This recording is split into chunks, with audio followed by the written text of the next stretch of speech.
In July of this year, I watched a video called Equality in Nature Lifestyle Experiment by Bernard Pullman, and I'm going to provide the link in the description below, so be sure and click on that video and watch it.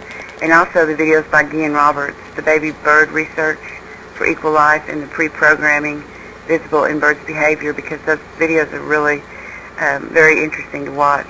So Randy and I decided in September of this year to put up these 3 bird feeders on our bedroom window, and outside you can see them.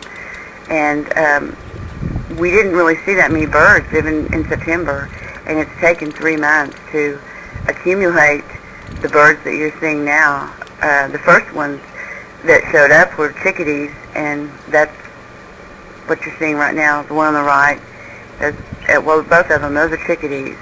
And it's interesting to watch chickadees because they have the habit of investigating people. You can tell, and everything else in their territory. And they were the quickest to discover the bird feeders. And what they'll do is they'll hide seeds and other food items to eat later. And they'll place each item in a specific spot, in different spots, and they'll remember where they're at.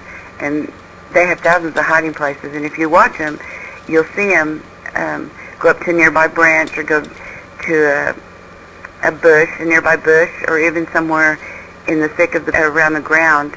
It's really cool to watch them.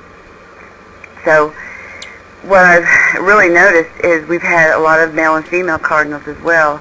It's taken them longer to come forth, and there is a few blue jays and a few robins, but mainly we have a lot of these chickadees that come around, and it's really interesting to watch them. They're very brave, they're very smart, and what I've noticed is that birds definitely show pre-programmed behavior similar to humans, in that they plan ahead. You know, they build their nests, they store their snacks, and when they detect that food's going to be in a short supply because of cold weather, well, they make sure that they have plenty of food stocked up for the winter.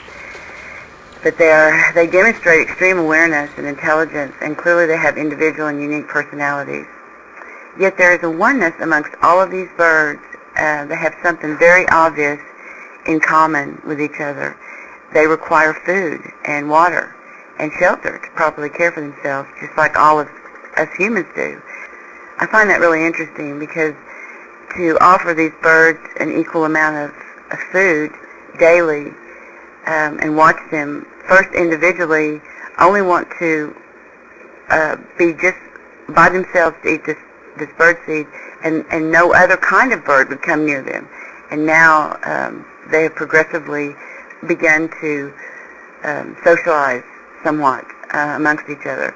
Sunflower seeds are not only popular with humans, we also have that in common, because they love the black oil sunflower seeds. That's the most popular, especially with cardinals. You can also provide colorful fruit, such as oranges and apples, because this will attract a variety of different birds by their colors. It reminds me of us consumers, because what do? We can be persuaded to purchase certain clothes or certain cars and hats or different items according to the way it's packaged, according to colors and sizes. And these birds are the same way. They're attracted to the color of the oranges and the apples. Now, if you provide any of these oranges or apples or these type of things, be sure and place them, the pieces, on a skewer and attach them to a feeder, because it's just easier for them to eat it that way. And be sure and remove all the seeds, because they are said to be poisonous if the birds were to eat some. They also they enjoy raisins, but you have to soak the raisins in water before feeding it to them to soften them up. And you can also mix this as well as breadcrumbs with their bird feed for just a tasty little snack for them. Now, with breadcrumbs, be sure and do not use breads such as white breads that have sugar in them, such as Wonderbread or Rainbow, because they do contain so much sugar and they have no nutritional value. So it's best to use nutritional breadcrumbs with their bird feed. We have a stream that runs along back side of this area where the birds are feeding. We're preparing a place for them to be able to drink as it becomes colder outside, and I'll share that in a video whenever it's possible. And if you want to provide water, be sure and get a wide, shallow dish. The wider the better, because when one bird will start bathing, often his entire flock will they'll cram themselves alongside him and they'll all bathe together. The little birds need water no more than an inch deep, and you can offer water in a really shallow dish for them. For the bigger birds, you can go as much as 3 inches deep, but don't go any deeper than that. If possible, the best way to keep birds watered is an inexpensive water fountain. But either way, prop a rock or a piece of wood on the bowl's rim, letting it angle into the water like a ramp, because the birds will appreciate that footing, because it's hard for them to judge if the depth of the water, and if they don't know what that is, then they won't bathe if they don't know what the water's depth is. Okay, on this next clip coming up, you're going to have to watch really fast. I set this camera up, and then come back and watched it later, and I almost missed this bird flying right in front of the camera. So see if you can watch it, see if you can see it. So see if you can see it. That was it. Right there. Is that too cool? Okay. I mean, they're so fast. Some of these birds, you almost couldn't even tell how many there was gathered in some areas, because they were just so fast. And then another curious guy is the blue jay. You know, he doesn't really frequent that often. Blue jays, I've come to realize, are really talkative creatures, and they can also copy the cries of local hawks, which they seem to utilize right before a dishonest action. So watch this blue jay in action. He's still coming to terms with himself within the equation, the equality equation. So let's watch him.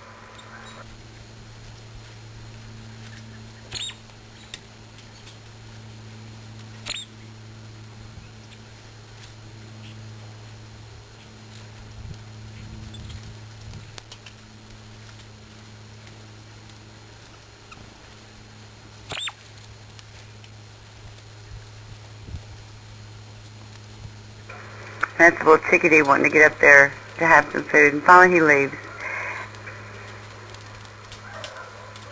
It's also been interesting to watch the female and the male cardinals, because I didn't realize that the male cardinal basically, as they say, waits on the female hand and foot, so to speak.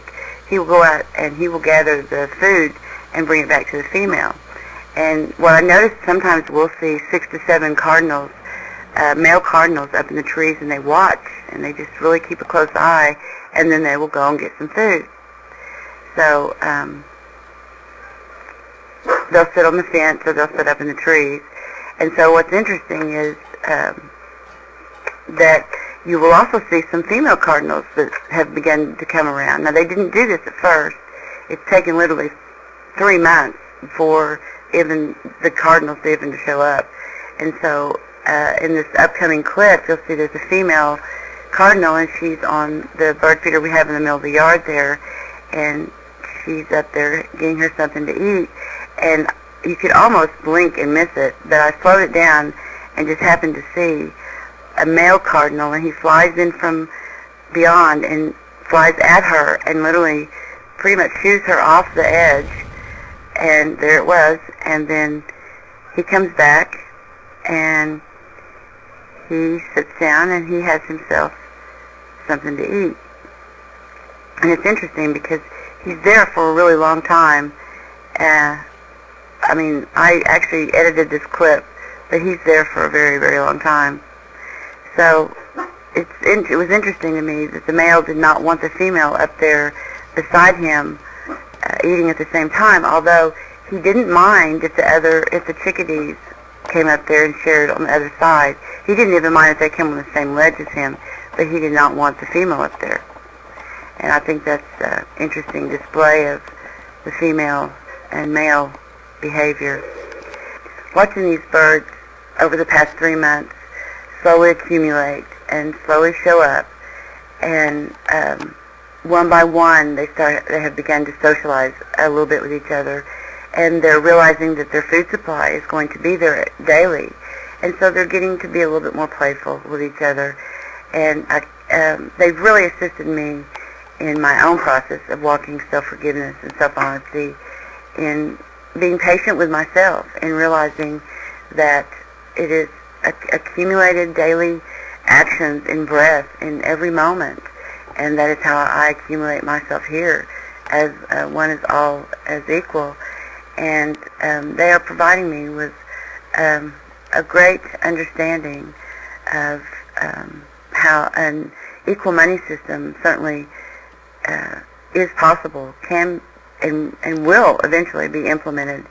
And so I suggest that we go ahead and get started and support an equal money system, because the birds are showing us, all the animals are showing us that equality is possible. We just have to watch, and we have to see, and we have to hear, and we have to pay attention and become aware of our world. So go to www.equalmoney.org and support an equal money system. Thanks.